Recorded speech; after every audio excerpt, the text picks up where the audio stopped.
Atos, um livro histórico, e tudo que outrora foi escrito para o nosso ensino foi escrito, para que pela consolação e pela paciência das Escrituras nós tenhamos esperança.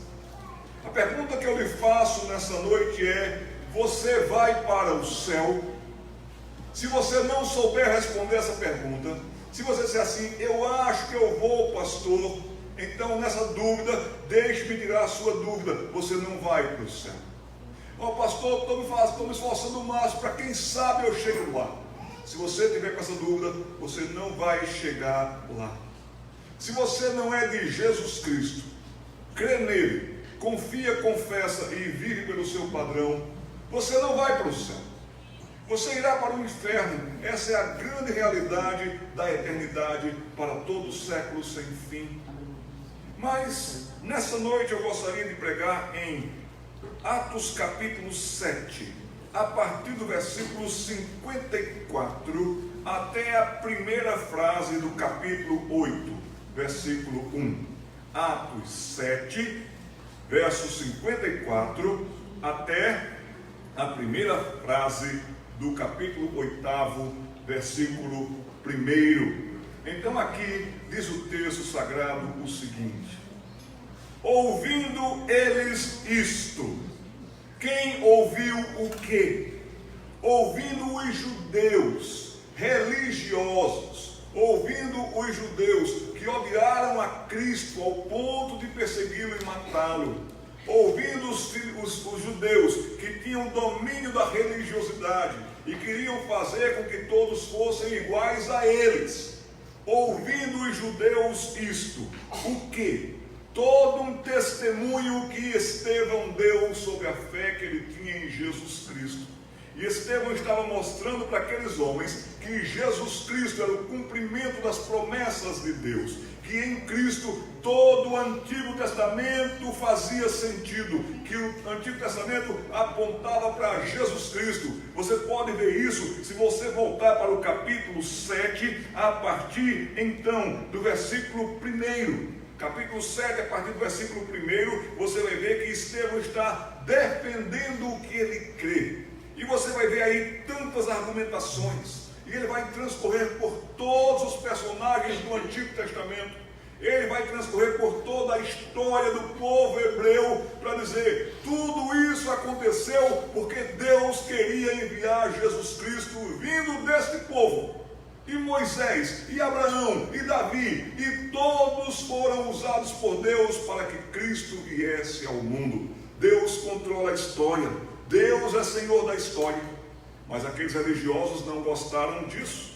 De novo no versículo 54 diz: ouvindo os líderes religiosos isto, enfureciam-se no seu coração e rigavam os dentes contra Estevão.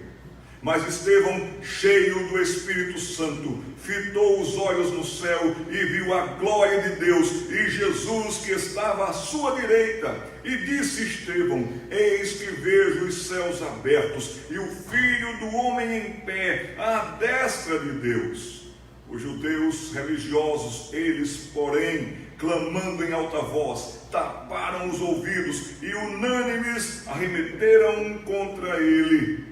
E lançando-o fora da cidade, ou apedrejavam. As testemunhas deixaram suas vestes aos pés de um jovem chamado Saulo, e apedrejavam Estevão, que invocava o Senhor e dizia: Senhor Jesus, recebe o meu espírito. Então, ajoelhando-se, clamou em alta voz: Senhor, não lhes imputes este pecado. E com essas palavras adormeceu, e Saulo consentia na sua morte. Tem uma palavra que você e eu não gostamos. Desde criança nós não gostamos, e é a palavra não. Você então estava querendo comer doces, balas, guloseimas às 11h45 da manhã. Mãe, posso comer doce? Mãe, posso comer pipoca? Mãe, posso fazer isso? O que a sua mãe respondeu para você? Não. Você não gostou. A palavra não, nós não gostamos dela. Querem ver só? O rapaz está de olho numa moça. O rapaz se arruma todo, passa desodorante, corta o cabelo. Aí vai pedir Maria em casamento, em namoro, melhor dizendo. Aí chega lá para Maria assim: Maria, quer namorar comigo? Qual a resposta dela? Não. Oh, que dor! Eu vou fazer alguma coisa mais doída ainda. Meus irmãos, o Palmeiras tem título mundial? Não. Que dor! Eu vou apertar mais ainda. Você tem aí no seu bolso agora R$100 sobrando? Não. Ah, que tristeza é a palavra não, né, gente? Eu posso? Não. Mas nessa noite, eu quero falar para vocês sobre 7 não que são uma bênção. 7 vezes em que a palavra não é uma bênção para a gente. Que você e eu possamos descansar nesse não. E são 7 nesta noite para você. Eu estava lendo um livro certa vez, e esse livro tinha por título, um título que não era nada chamativo, nada agradável, mas era um título excelente. O título desse livro, da doutora Ana Cláudia Arantes, uma médica geriatra, tinha por título seu livro: A Morte é um Dia que lhe cai bem. Que coisa! Subtítulo: A morte é um dia que vale a pena viver. Sabe? Nós não pensamos nisso. Nós pensamos em viajar, nós pensamos em muitas coisas, mas nós não pensamos no dia da nossa morte. Ninguém aqui pensa no dia da sua morte. Mas quando a doutora Ana Cláudia Arantes escreveu esse livro, eu fui ler e fui muito edificado. Na verdade, o título do livro é esse mesmo: A morte é um dia que vale a pena viver. Ou seja, é tão importante você viver até a morte. É tão importante você viver bem até que você encerre os seus dias sobre a face da terra. Saiba-se lá como. Eu li um ditado em inglês que dizia algo muito importante: a medida de uma vida não é a sua duração, é a sua doação.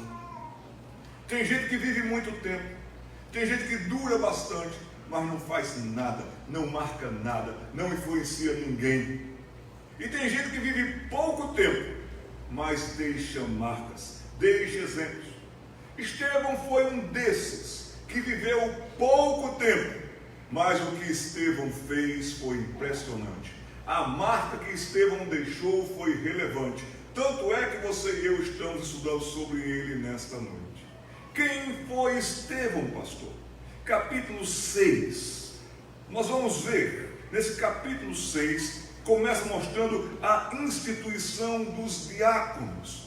Havia uma necessidade na igreja. A igreja estava precisando melhorar a sua assistência. Não sabia como. Tinha as viúvas hebreias, tinha as viúvas helenistas, ou que falavam grego. Estava havendo uma situação difícil na administração da assistência a essas mulheres. É assim que Estevão vai aparecer na história. Capítulo 6 de Atos diz: ora, naqueles dias, multiplicando-se o número dos discípulos, houve murmuração dos helenistas, ou seja, das pessoas que falavam grego, contra os hebreus, porque as viúvas deles, dos helenistas, estavam sendo esquecidas na distribuição diária.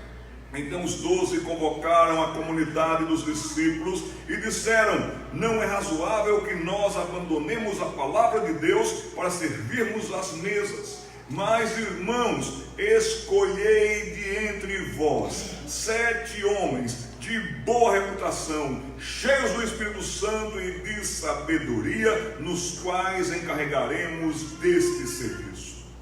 O que eu acho bonito é que dentro do meio do povo era para ser escolhida esta gente que iria servir. Mas não começou dizendo aí nas qualificações, cheio do Espírito Santo. Não, começou dizendo, como está mostrando para você aí, pessoas de boa reputação. Sabe por que pessoas de boa reputação? Porque pessoas de boa reputação serão pessoas do Espírito, que vivem no Espírito, cheias do Espírito Santo de Deus. A reputação é a primeira coisa que marca as pessoas que nos veem, as pessoas que conosco convivem ou cruzam. As pessoas querem ver como agimos, como reagimos, como é a nossa constância, como é a nossa bondade, como é a nossa postura, como é o nosso caráter. Agora, infelizmente, no meio evangélico, a boa reputação está lá embaixo. No meio evangélico é sofrido ver como tem gente que se diz crente e é trambiqueiro, trambiqueira, enrolão, enrolona. Para vocês verem como, infelizmente, a reputação dos evangélicos está tão lá embaixo. Alguém aqui acredita na chamada ou dita ou maldita bancada evangélica do Congresso Nacional? Não dá para acreditar. Agora a pergunta que eu faço para você é: tem você boa reputação? Boa reputação é que as pessoas veem que há alguma coisa diferente em você, e é a presença do Espírito Santo de Deus. Mas também tem algo aqui: boa reputação, cheio do Espírito Santo e de sabedoria. Precisamos de pessoas sábias. Infelizmente também no meio evangélico está cheio de pessoas tolas, está cheio de pessoas bobas, está cheio de pessoas rasas no conhecimento da palavra de Deus e no domínio das Escrituras. Já fomos melhores na palavra, já fomos mais conhecedores da palavra, mas quando começou a fazer tanta coisa dentro da igreja e diminuiu-se o tempo da pregação, diminuiu-se o tempo do estudo, ninguém vem mais para a escola bíblica dominical. Está vindo uma geração de analfabetos bíblicos, uma geração de pessoas que, se brincar, para achar o livro do Gênesis, vai no índice da Bíblia. A gente não tem sabedoria para responder, a gente não tem sabedoria para falar, e quem não tem essa sabedoria necessária para a vida, que traz boa reputação, por ser uma pessoa que se abastece do Espírito Santo de Deus, essa pessoa engole qualquer coisa, aceita qualquer coisa. Vem uma pessoa faladora, vem aquele que é bravateador e diz um monte de coisas que são até palavras bonitas, mas soltadas ao vento tão somente. Meus irmãos, como está escrito, quem não chora não ama. Vai ter gente para responder amém. Quanta gente pobre, quanta gente rasa, está precisando de sabedoria, faltando sabedoria. E a palavra de Deus nos diz lá em Tiago: quem necessita de sabedoria, peça a Deus. Sabedoria para ser, para fazer, para estar. Sabedoria para se pronunciar, sabedoria para calar, sabedoria para responder, sabedoria. E encontraram esse homem, Estevão. Ele ainda não apareceu na história. Na história está: encontrem 7 pessoas de entre vocês. E essas 7 pessoas devem ser de boa reputação, cheia do Espírito e de sabedoria.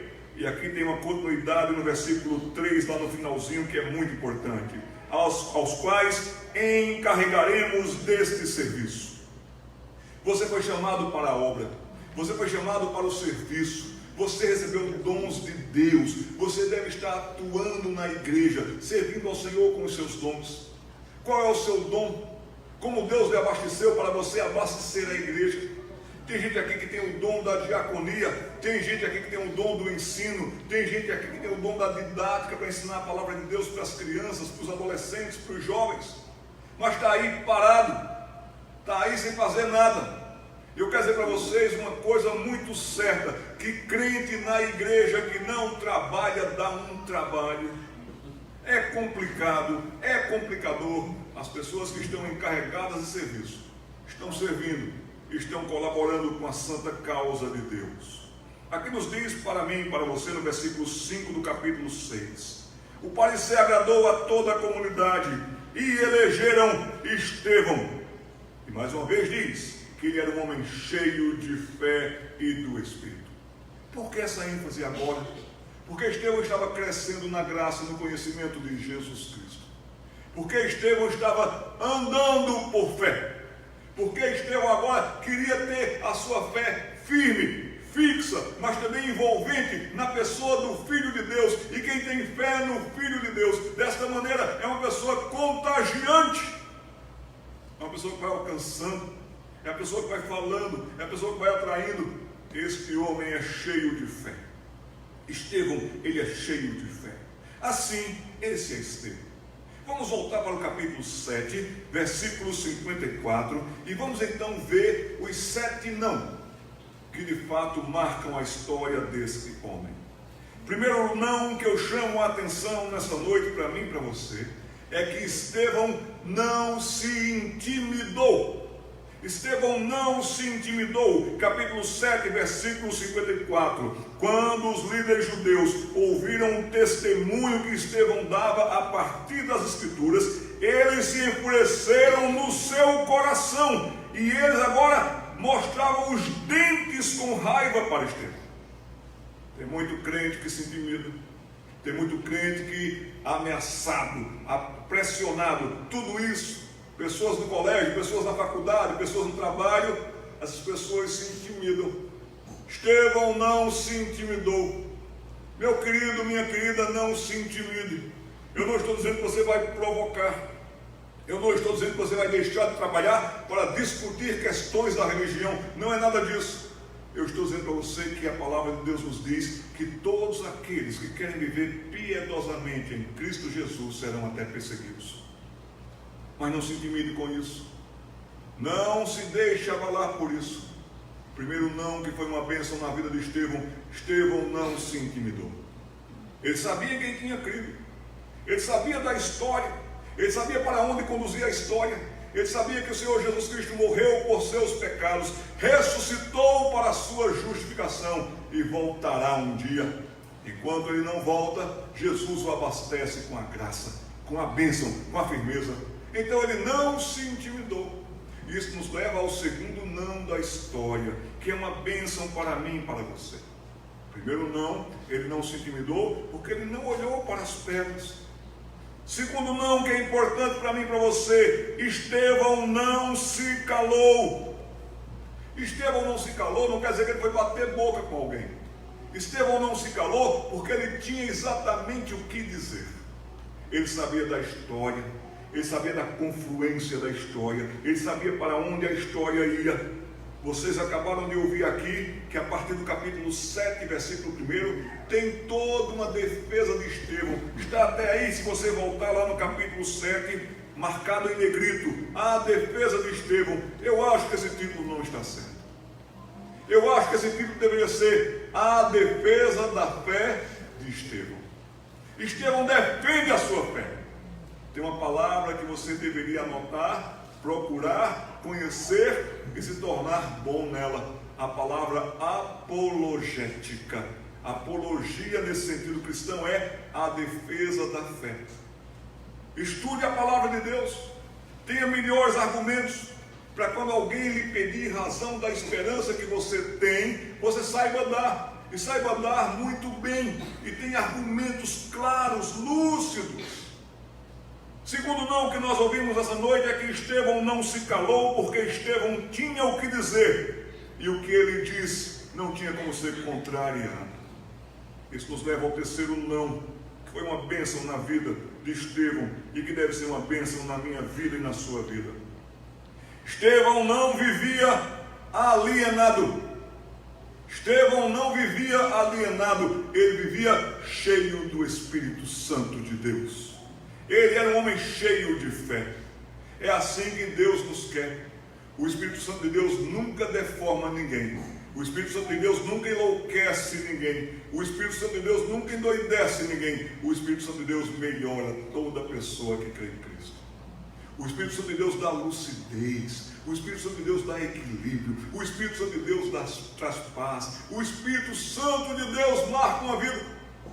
E é por isso que tem muita gente que é intelectual lá fora e que faz tanta besteira na vida. Você pode encontrar muitos intelectuais que têm vários e vários diplomas na parede e que são tolos no viver. Sabe, hoje, nesse dia, nos presídios dos Estados Unidos da América, tem professores universitários capacitados, tanto e tais, que daria para formar uma das melhores universidades do mundo, presos lá. Intelectualidade não é sinônimo de sabedoria. Enquanto isso, tem aquele irmãozinho que sabe ler muito pouco, aquele irmãozinho que sabe ler de carreirinha, mas aquele irmãozinho que sabe ler muito pouco, aquela irmãzinha muito simples, que não teve estudo, como se diz, aquela irmã é tomada de uma sabedoria de vida, e o que ela fala transmite graça, e o que ela diz acalma, e o que ela diz transforma situações para melhor. E é isso que Deus quer fazer comigo e com você nessa noite. Deus, Ele quer de fato nos tornar pessoas que tenham o que dizer, que saibam o que dizer e que saibam o que fazer. Isso tudo é possível pelo Espírito Santo de Deus. Estevão não vivia alienado. Estevão não era um esquisito. Estevão era um homem cheio do Espírito Santo de Deus. Em quarto lugar, Estevão não devolveu as pedras. Estevão não devolveu as pedras, meus irmãos. Ele não foi discutir, é assim, então lá vai, eu vou armar para vocês também, vocês vão ver só. Estevão não era uma pessoa revanchista. Estevão não saiu por aí afora distribuindo pedradas em ninguém. Ele não devolveu as pedras. O livro de Provérbios me diz e me diz, em Provérbios, que até uma pessoa tola, quando se cala, se passa por sábio. A palavra de Deus nos diz para não estarmos discutindo religiosidade, religião, qualquer outra coisa. Isso é como perda de tempo. Estudava no meu colégio, lá em Caruaru, Pernambuco, e o diretor do colégio, uma vez, vendo que houve uma algazarra no pátio, e todo mundo falando ao mesmo tempo, eu estava perto, e ele falou para mim assim: Jader, nunca discuta em público, porque quem passar do outro lado não vai saber quem é o ignorante. As nossas palavras, elas devem ser seguras, firmes e sempre tranquilas. Provérbios capítulo 15, versículo 1 diz que a palavra branda desvia o furor, mas a palavra dura, agressiva, suscita a ira. Estevão não devolveu as pedras. Uma quinta bênção de Estevão para mim e para você nesta noite. Estevão não encontrou o céu fechado. Estevão não encontrou o céu fechado, capítulo 7, versículo 55. Mas Estevão, cheio do Espírito Santo, em todo o tempo esse homem está cheio do Espírito Santo, na sua assistência, na sua atenção, na sua bondade, no seu dia a dia, ele era assim, até na hora da sua morte, ele é assim. Estevão, cheio do Espírito Santo, diz o versículo 55, fitou os olhos no céu e viu a glória de Deus e Jesus que estava à sua direita. Meu irmão, minha irmã, se você creu em Jesus Cristo, se você é um filho, uma filha de Deus, o céu nunca mais esteve fechado para você. Brasília pode estar fechada para você, a Casa Branca pode estar fechada para você, o banco pode estar fechado para você, mas o céu nunca está fechado para você. A palavra de Deus nos diz em Hebreus que nós podemos, sempre que quisermos, nos achegar para o trono da graça de Deus. Nós podemos fechar a porta do nosso quarto, nós podemos fechar os nossos olhos, podemos entrar em oração naquele momento tão bonito e dizer assim: oh meu Pai, e Ele está nos ouvindo. Estevão não encontrou o céu fechado, e o céu nunca estará fechado para um crente em Jesus Cristo. Em sexto lugar, Estevão não deixou a tarefa pela metade. Sabe, tudo o que Estevão fazia, ele fazia com garra, ele fazia com raça, ele fazia bem, ele fazia com sabedoria, ele fazia para servir aos irmãos, ele fazia, como ele não sabia nunca, como você e eu, quando é que nós vamos morrer, ele estava fazendo sempre, fazendo sempre, fazendo sempre. Quando chega o dia dele morrer, que é esse dia, ele não deixou a tarefa pela metade. Ninguém nunca pôde dizer de Estevão: ele deixou um monte de coisa para fazer, ele deixou um monte de coisa para acertar. Ele não deixou nada pela metade. Ele vivia intensamente a sua fé, de tal maneira que ele estava satisfeito com o resultado das suas mãos. Vive intensamente, ame intensamente, sirva intensamente, coloque os seus dons a serviço da igreja intensamente, seja bom pai intensamente, boa mãe intensamente. Não deixe nada pela metade. Já pensou se você for acometido por uma enfermidade, ter que ir para a cama e ficar lá: se eu pudesse voltar, se eu pudesse fazer, se eu pudesse ser. Para evitar isso, faça hoje, seja hoje, viva hoje. Em sétimo e último lugar, Estevão não deixou de ser uma bênção para nós nessa noite, não é verdade? Estevão não deixou de ser uma bênção para nós esta noite. Está distante de nós 2000 anos. A sua história já faz mais de 2000 anos então para nós. Mas esse homem aqui, com o seu exemplo, com a sua vida, tão gente como a gente, tão crente como a gente, esse homem deixou uma história tão bonita que vale a pena ser lembrada. Quando eu fui residir na Alemanha, eu não falava nada de alemão. Eu sou casado com uma suíça, mas quem falava alemão era ela. Eu não sabia nada de alemão. Que língua difícil. Eu tinha certeza de que nós não iríamos falar alemão no céu. E tenho certeza. Porque é tão difícil. E eu li na Bíblia que no céu não vai nem ter choro, nem ranger de dentes. De tão difícil que essa língua. Lá estava eu tentando aprender essa língua. Até que com muito esforço eu comecei a entender. Eu comecei a ver o sentido da língua. Eu comecei a ver os casos, as regências, os verbos. E comecei a me comunicar em alemão. Para isso eu tive que estudar o idioma na cidade de Bonn. E lá na cidade de Bonn, minha esposa e eu, nós não tínhamos filhas ainda, nós residimos com um casal de idosos, Herr Seiler e Frau Seiler, meus queridos pais alemães, já com o Senhor ambos. Eram tão bons conosco, tão bondosos conosco. Abriram as portas da sua casa, deixaram a gente morar com eles, para que eu pudesse estudar o alemão, para depois eu fazer os meus cursos lá na Alemanha. E foi assim. Mas quando foi um dia, ficamos sabendo que Frau Seiler, ela tinha adoecido. E a sua doença era cada vez mais para a morte. Ela estava acometida de um câncer voraz. E não demorou muito tempo, talvez 3, 4 meses, que nós ouvimos a notícia, Frau Seiler faleceu. Saí lá do local onde eu morava agora, onde eu estudava, e eu vim para a cidade de Bonn, para o funeral de Frau Seiler. Sabe, meus irmãos, eu não sei porquê, mas naquele dia, naquele cemitério, eu inventei de ler lápides. Cemitério pode ter o nome que tiver, morada da paz, casa da paz, lugar de repouso. Você quer sair lá, deixar a pessoa e sair correndo. Pode ser beleza que for, você não, olha, eu não quero ficar aqui agora não, eu quero voltar aqui, não quero, sabe? Mas naquele dia eu inventei de ler lápide, em alemão, meus irmãos. Aí tinha lá um ditado de uma família, eu vi outra lápide, tinha lá uma palavra, eu vi outra lápide, tinha um versículo bíblico, eu vi outra lápide, eu vi uma lápide, até que eu vi aquela lápide. E eu parei até de respirar. Vai que isso é contagioso, vai que isso pega. E eu dei 3 passos para trás. Eu não acreditei no que eu li. Estava naquela lápide. Alguém mandou colocar naquela lápide: Komm ins Leben und zu verlieren. Hat gekämpft und gekämpft, aber immer verloren. Ist gestorben, aber ruht nicht. Eu nem vou traduzir.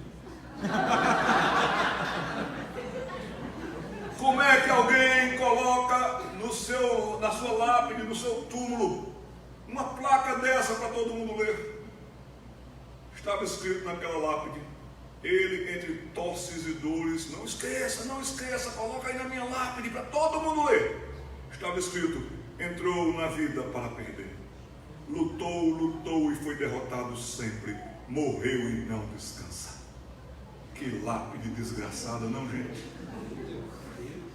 Mas sabe, essa pode ser a lápide de muita gente em Foz do Iguaçu. Essa bem pode ser a lápide de muita gente que me escuta nessa noite. Entrou na vida para perder, lutou, foi derrotado sempre, morreu e não descansa. Diferente de Estevão. Estevão, na hora da sua morte, ele fala com o Senhor, ele ora ao Senhor, ele confia no Senhor. A lápide de Estevão era também essa: combati o bom combate, completei a carreira, guardei a fé.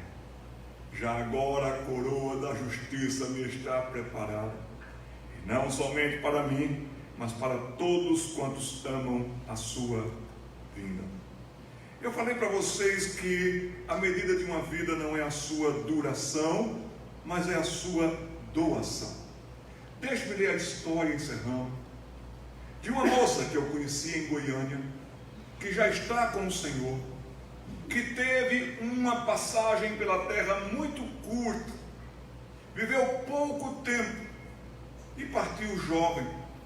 Ela partiu vítima de câncer também. Ela era fã de C.S. Lewis e lia as Crônicas de Nárnia, que nós também ou lemos ou já assistimos os filmes com os nossos filhos, que tem Aslan, o leão que representa Jesus Cristo. E assim sendo, Mariana era fã de Aslan, fã de Jesus. Ela trabalhava com a APEC, Aliança Pro Evangelização de Crianças. Os pais dela trabalhavam com a APEC e ela cresceu ali também. Uma das músicas que a APEC trouxe para o Brasil, que nós todos cantamos, é Toque, toque, toque. Vocês conhecem a música? Vamos cantar? Toque, toque, toque, alguém me bate a porta. Toque, toque, toque, alguém deseja entrar. É o mal querendo lugarzinho. Não, não, não, você não pode entrar. Mas essa música tem uma segunda parte que diz: toque, toque, toque, alguém me bate a porta. Toque, toque, toque, alguém deseja entrar. É Jesus querendo a casa toda. Sim, Senhor, ó, vem me morar. Deixe-me ler para vocês o que eu escrevi no funeral ou no dia do anúncio da morte da Mariana. Toque, toque, toque, alguém me bate a porta. Escrevo eu. Chegando no hotel onde estamos hospedados, depois de um dia de intensas... Perdão, apagou aqui a tela. Chegando ao hotel onde estamos hospedados, depois de um dia de intensas caminhadas, aciono o Facebook e fico sabendo que a menina Mariana Moraes já não está entre nós. Esta manhã partiu para estar com o Senhor, o que é incomparavelmente melhor. Conheci a família da Mari quando fui preletor em um congresso da UANSE em Goiânia. Seus pais são grandes batalhadores do Ministério Infantil naquela cidade e região. Amei saber da história da menina Mariana e seus chás para meninas, quando tratava da fé e da feminilidade de uma maneira bíblica, tranquila, orientadora, bela.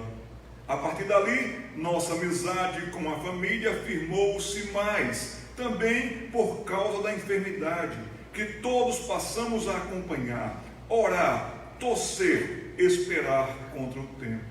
Cada cirurgia, cada noite que Mari quase não dormia direito, era nossa também. Mas que resistência teve essa menina e que fé!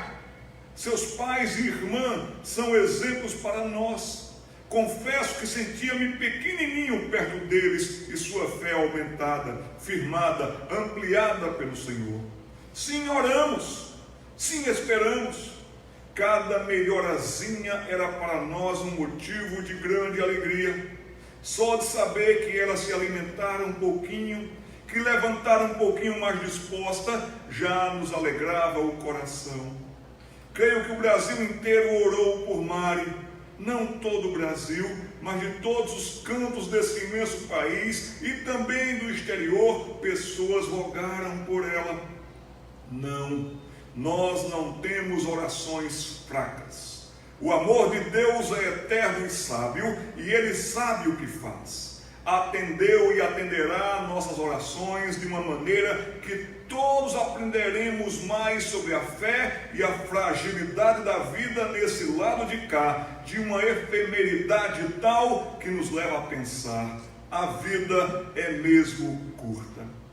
Nunca vimos a Mari reclamar, nunca vimos sua família reclamando. Seguiam todos eles trabalhando pela causa de Cristo, entre cirurgias, internações, medicações e noites insones. Eu não sei quando Mari aprendeu a cantar toque, toque, toque, mas hoje foi a vez de ela, fraquinha, bem fraquinha, não resistir mais e começar a subir as escadas douradas de um grande e lindo castelo. Aí ela foi subindo, passou as nuvens, passou a galáxia e foi seguindo. Nem ouvia mais do lado de cá nós chamarmos: Mari, vem! vem, Mari, volta. Mas Aslan chamou mais forte e de maneira incomparavelmente bela: Mari, vem. E que doce e poderosa voz ele tem. Aí, quando foi o último degrau do suspiro, ela chegou à porta do castelo, timidamente alcançou a maçaneta de toque e bateu. Toque, timidamente. Depois, toque, de novo, com mais firmeza. E uma voz lá de dentro perguntou: quem é? É a Mari, lá de Goiás. Passou pelo Calvário? Passei. Confiou no Cordeiro? Confiei. Confessou o Leão de Judá? Confessei. Passou pelo vale da sombra da morte? Passei, mas não tive medo algum, porque o meu bom pastor passou comigo, segurando firme a minha mão. Aí a voz lá de dentro disse: toque de novo. E ela tocou mais uma vez, e uma linda melodia angelical, com um arranjo de outra dimensão de tão belo, começou a tocar como uma orquestra a famosa música Toque, Toque, Toque, e todo um coral cantou um coro lindo: toque, toque, toque, a Mari está à porta. Toque, toque, toque, a Mari pode entrar. Por Jesus te salva a sua vida. Sim, Senhor, aqui é o seu lugar. E a porta se abriu.